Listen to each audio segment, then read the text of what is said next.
The Assistant Minister for Science and Member for McPherson. Well, thank you, Mr Deputy Speaker, and I am actually filled with optimism for the future, particularly in science.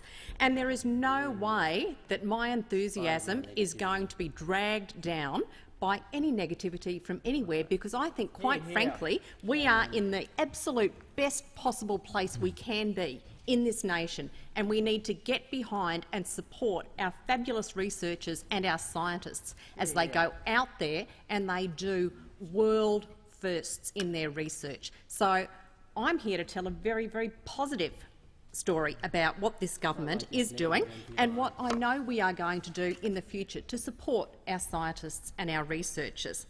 So we've heard the figure of $9.7 billion that this government has invested into science, and that's the budget estimate for 2015-16. So it may well be higher than that, depending on what happens with the R&D tax incentive and how that actually plays out, because there's a significant number of businesses that have registered, and we believe that there is a very high take-up of that particular tax incentive.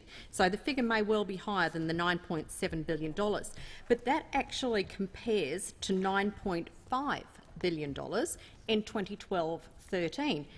And when you look at it, that actually takes into account that, yes, there was an efficiency dividend of just over 2%, which was applied to CSIRO. And I will happily talk more about CSIRO. It's a great institution. I certainly support it, and it will go from strength to strength. And can I say that just on the CSIRO funding, that we are delivering record funding for CSIRO, and that we are providing $3.1 billion over the forward estimates, which is an increase of nearly $50 million to CSIRO over the forward estimates. I think that's actually a pretty good outcome. We are also focusing on some really critical areas, things that are so desperately needed if we are to become the productive nation that we are destined to be. Now, I have certainly spent quite a bit of time over the last 12 months, but well beyond that, talking to many of our scientists and researchers about the issues that are important to them. And I might just preface what I'm about to say by making a couple of comments about innovation. Certainly innovation is front and centre of what this government will be achieving over the coming years.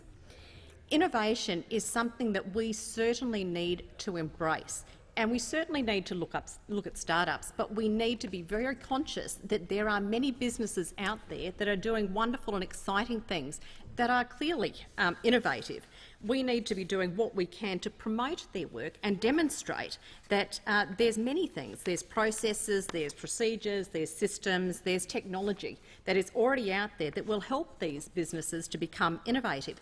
Just recently, I was with the member for Hinkler up in Bundaberg. He put on an absolutely fantastic community science forum. Well done.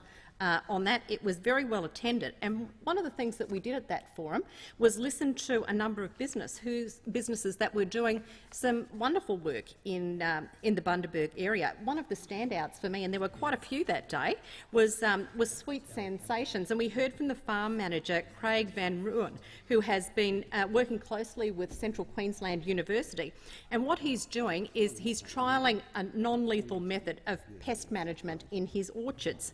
What he's using is drones to actually make sure that he scares off the bats in particular, the flying foxes, and it's a non-lethal method. It's using existing technology, and he's adapting that and using it in agriculture. Now, that is very innovative, what he's doing. He is actually leading in that area of non-lethal pest management, and that's just one of the examples that we heard about that day. So innovation is something we certainly have to look at in its broadest possible stem.